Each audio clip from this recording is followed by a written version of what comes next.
Le Paris-Dakar m'a procuré des plaisirs extrêmes et des émotions très fortes.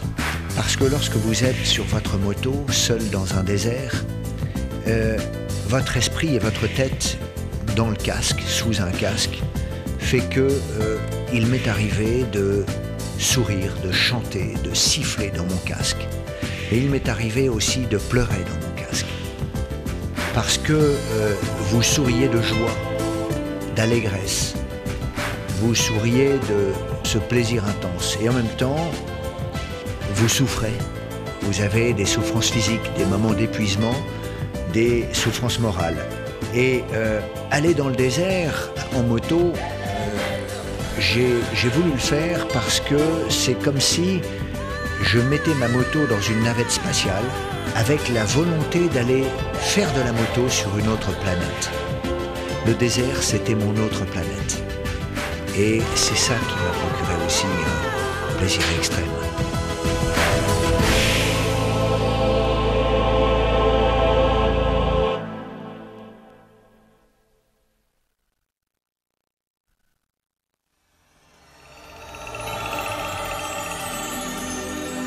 パリ郊外に佇むベルサイユ宮殿。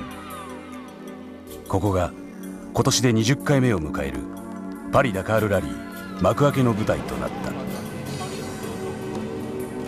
ヤマハモーターフランスのエースステファン・ペテランセルは今年前人未到の6勝を狙う。チームメイトはダビード・カステーラ。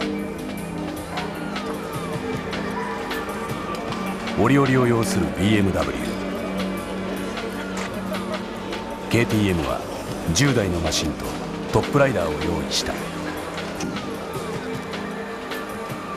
今年は主催者から全競技者に対して同じ性能の GPS が与えられた。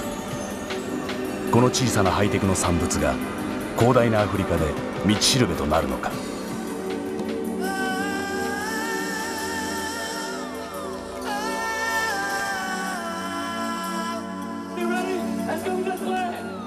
新年のまだ夜も明けぬ早朝、スタート会場の興奮が冷え切った空気を溶かしていく。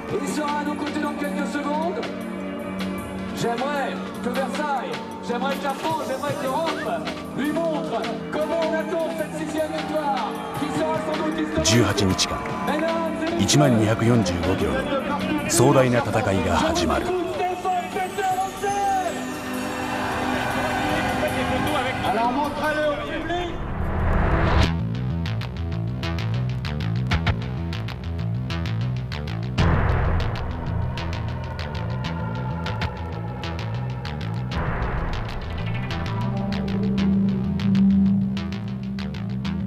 厳冬のヨーロッパラウンドは泥との戦い。予期せぬマッディーな路面が競技者を早くもふるいにかける。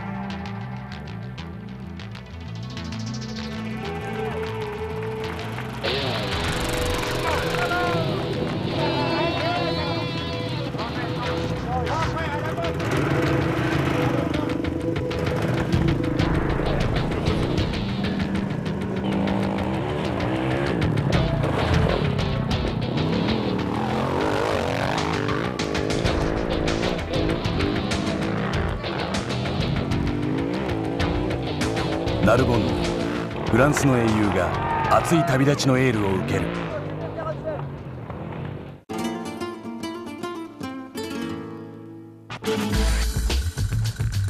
グラナダ、再び襲い来る泥の悪夢。次々と足元をすくわれるプライベーター。本当の苦しみはまだ始まっていない。アフリカステージに照準を合わせるベテラン勢8位。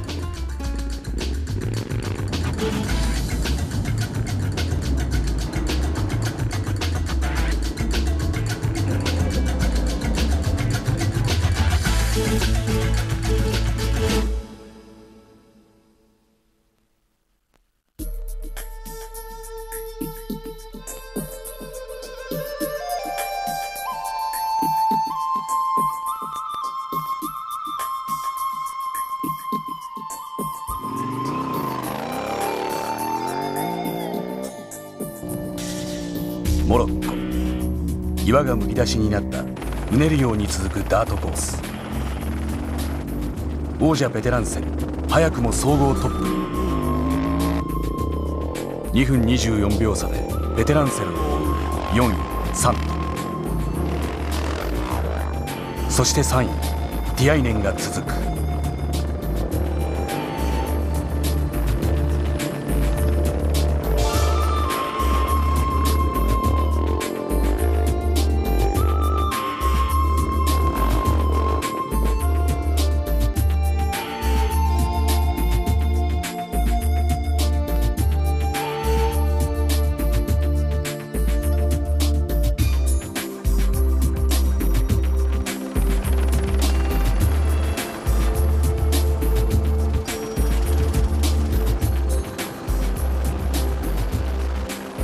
総合トップの座もつかの間。歯車はうまく噛み合わない。シフトペダルを折り4速にスタックしたままチェックポイントに入るベテランセル。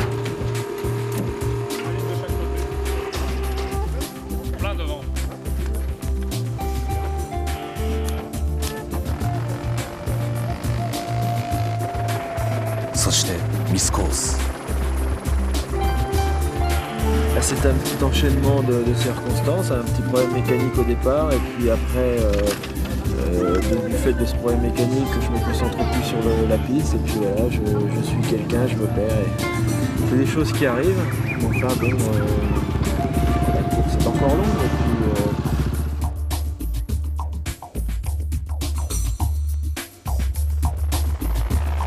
puisワルザザットからスマラまで354キロの SS。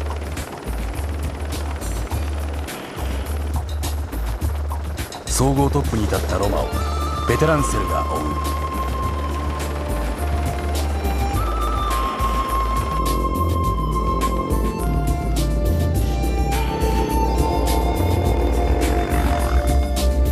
手首を骨折したマニャルディ、そしてティアイネンが戦列を去る。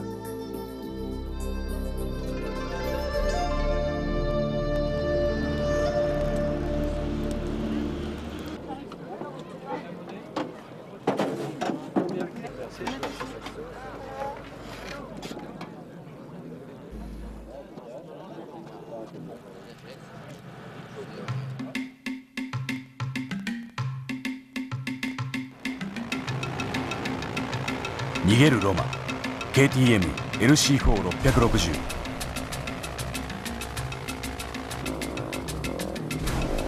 背後から迫るベテランセル XTZ850。両者のスピード差は明白。ベテランセルはロマに2分26秒の差をつけて再び総合トップに立った。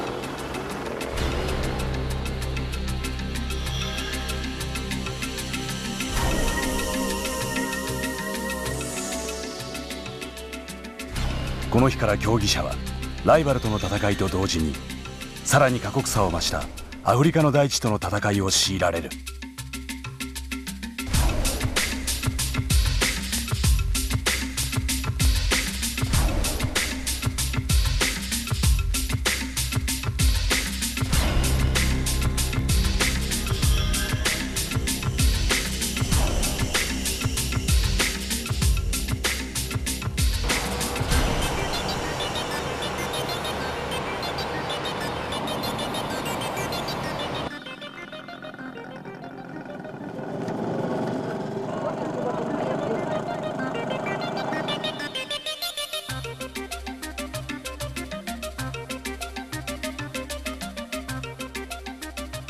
束の間の休息の後、今大会屈指の難所が続くマラソンステージが始まる。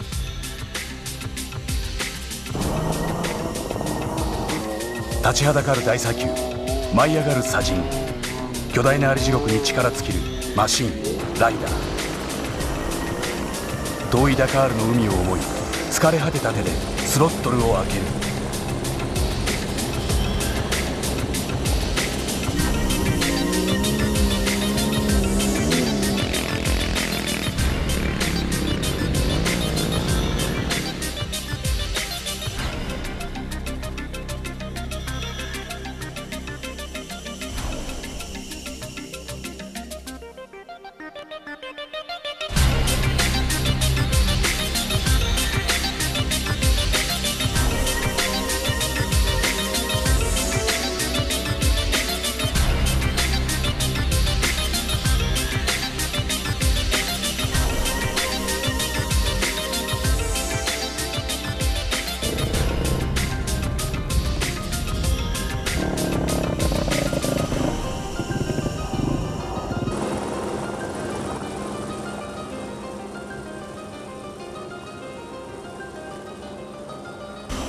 大自然と人の能力への挑戦。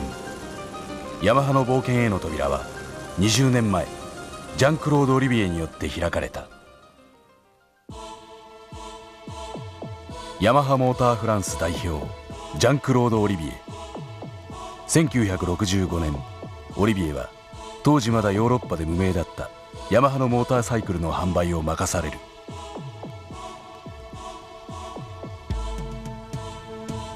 当初オリビエは小型トラックに YDS-3250 と寝袋を収めフランス中に売り歩いた。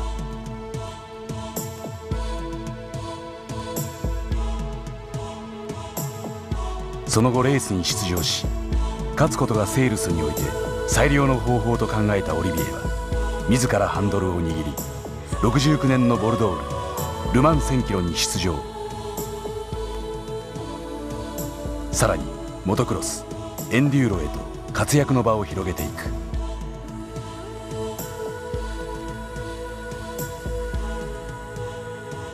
そして79年、まだ誰も体験したことのない冒険ラリーパリ・ダカールが始まり、オリビエはこのラリー迷うことなくエントリーする。Pour moi, c'est une démarche sportive et une démarche marketing. Parce que j'ai toujours pensé que la compétition était une forme de business et que le business était une forme de compétition. Et c'est vrai que dans les années 70, j'ai fait des compétitions d'endurance, de vitesse. Ensuite, j'ai fait du motocross, j'ai fait du trial, j'ai fait de l'enduro. Et donc, naturellement, je devais faire le Paris-Dakar, qui était pour moi le symbole d'une recherche d'aventure moderne au travers de mon métier, où vous faites une course et le lendemain d'une course, vous repartez vers une autre course. Donc, le Paris-Dakar a été pour moi, si vous voulez, comme l'ont été les grands prix de vitesse, comme l'ont été les grands prix de motocross, une compétition, un challenge. Et en même temps, par la dimension de la course dans les grands déserts, ça m'a donné une vision de l'espace, une dimension de l'espace qui m'a aidé beaucoup dans ma forme d'esprit, dans la recherche de... Parce que le désert, c'est quelque chose de très grand. C'est la dimension du désert fait que lorsque vous êtes dans le désert tout seul, il faut un self-control très important. Surtout à l'époque où on n'avait pas de GPS, où il fallait s'orienter tout seul, où c'était une épreuve humaine très difficile, où nous faisions 15 000 km de course. Et je crois que cette difficulté, cet espace, m'ont beaucoup aidé dans la tête, dans l'esprit.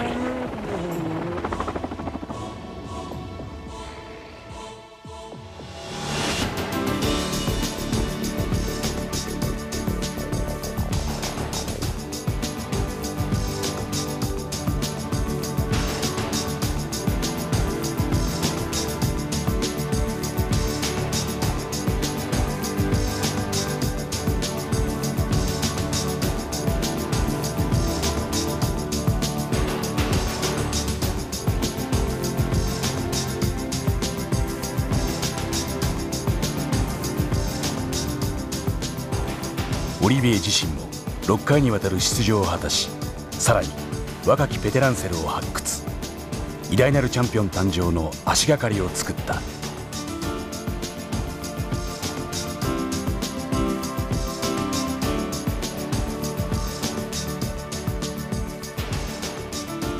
Stéphane est pour moi, dans le fond, une espèce de fils spirituel. Nous avons fait ensemble un challenge et gagné un challenge extraordinaire.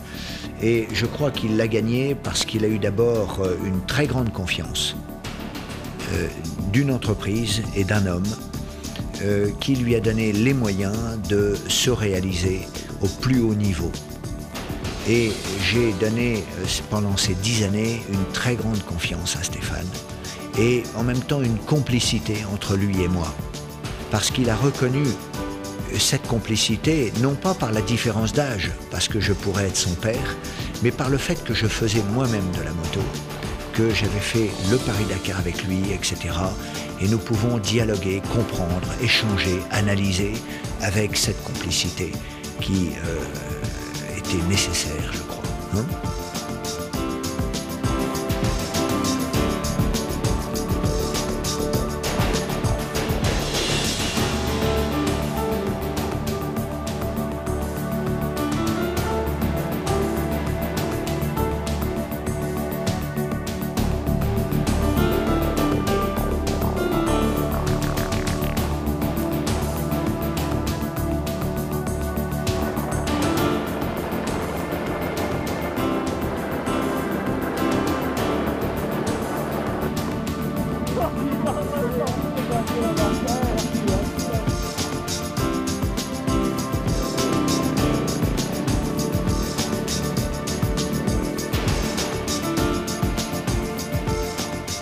Je pense, et j'en parle très souvent avec des personnes qui ont vécu le Paris-Dakar, nous avons vécu 20 années extraordinaires d'une aventure dans la compétition. Et je crois et je souhaite que dans le futur, les jeunes puissent se passionner de la même manière que tous ceux qui se sont passionnés avant eux.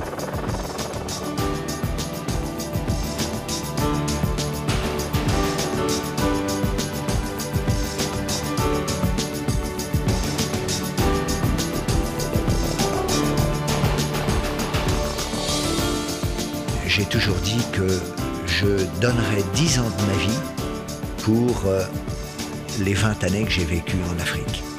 Ça veut dire que si j'avais dû donner 10 ans de ma vie, je les donnerais pour ne pas perdre ce que j'ai vécu pendant mes participations au Dakar. Voilà. 穏やかなる流れが悠久の時を刻むニジェール川。ラリーはこのニジェール川のほとりガオで休息日を迎えた。前半戦の戦いに生き残ったマシンの数はスタート時の半分以下。後半戦はさらに厳しい難所が続く。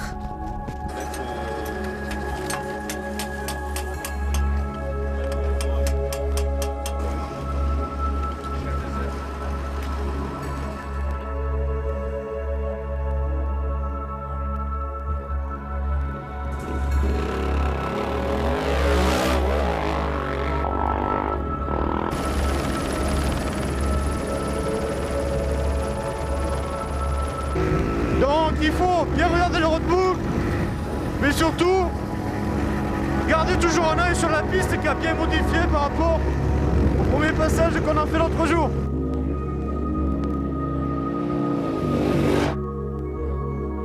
Là, je revois la moto partir droite-gauche, elle m'a éjecté, et voilà quoi.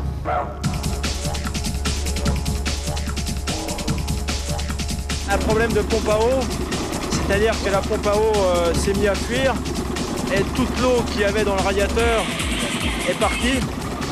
Donc le moteur a chauffé énormément et depuis 150 km je roule à un tiers des gaz pour économiser le matériel.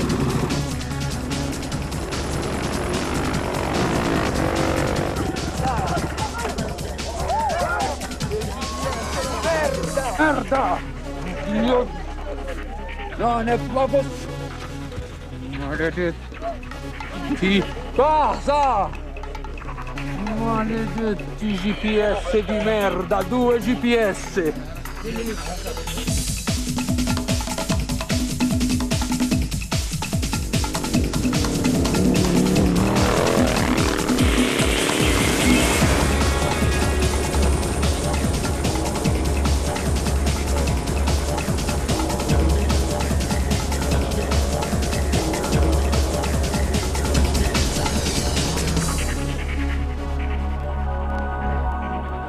砂漠のオアシス。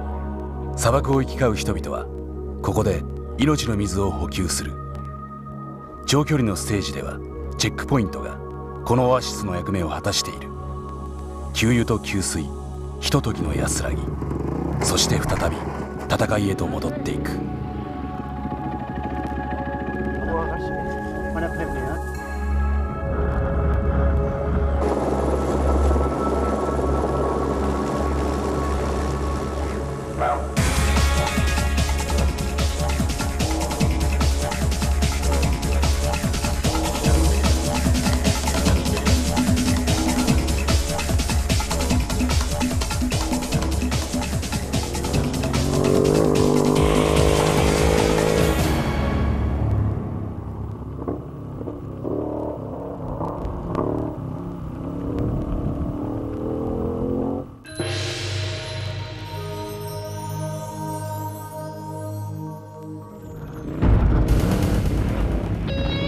Très long.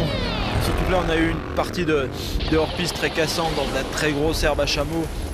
On n'avançait pas, il fallait tirer sur le guidon constamment pour tenir l'équilibre et tout. C'est usant. Et c'est pas terminé. Le physique n'est pas bien, alors il faut rouler, chercher de rouler sans tomber, sans problème. Non, j'ai suivi le GPS et puis en fait il est tombé en rade, donc comme à ce moment-là j'étais devant, Stéphane était derrière, je me suis retourné, je vois plus Stéphane. J'étais 2 km à côté de la piste et les dunes étaient très molles, je me suis ensablé 20-30 fois, ouais. J'ai eu très chaud et voilà quoi, j'étais de merde.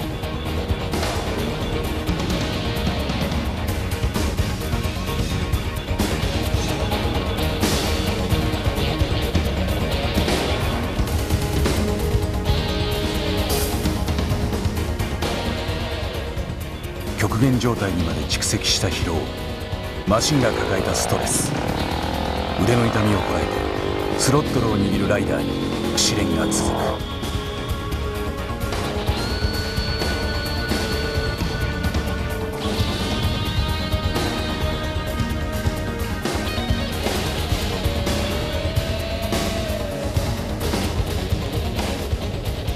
道なき岩場に迷い、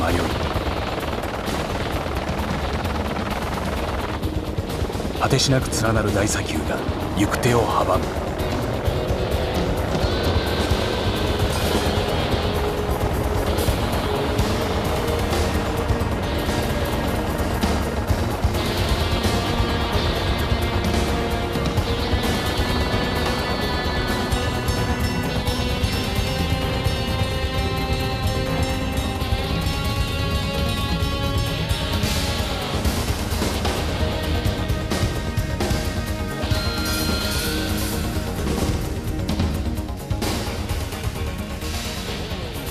サハラに吹き荒れる砂嵐が悪魔の手招きのようにミスコースを誘発する。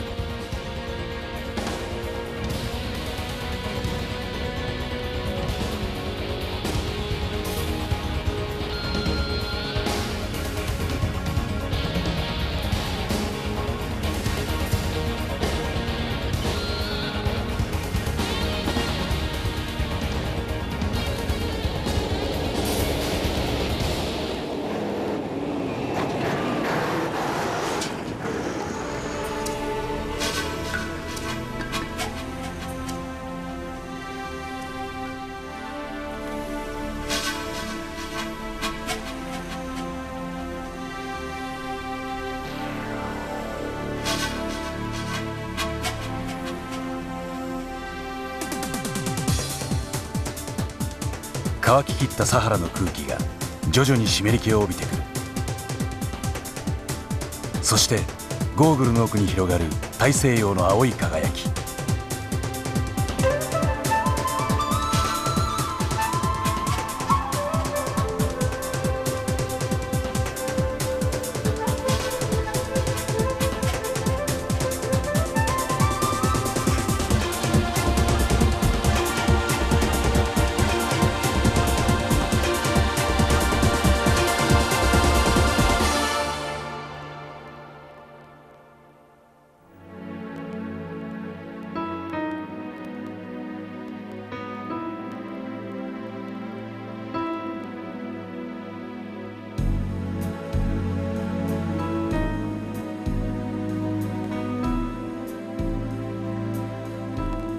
テランセルの驚異的な精神力は前人未到の6勝という記録を生んだ。ヤマハにとってはパリ・ダカールラリー通算9勝目の快挙。Oui, il y avait, face à moi, il y avait vraiment beaucoup de monde, des équipes vraiment très bien armées. Et puis j'étais seul face à une meute de guerriers. Et il a fallu vraiment jouer très serré pour arriver premier à Dakar. Mais c'était une belle course, très dure. Et je crois que tous ceux qui seront à Dakar, en tout cas, en garderont un très bon souvenir. 20年にわたるヤマハの挑戦は偉大なる記録となって砂漠に刻まれた。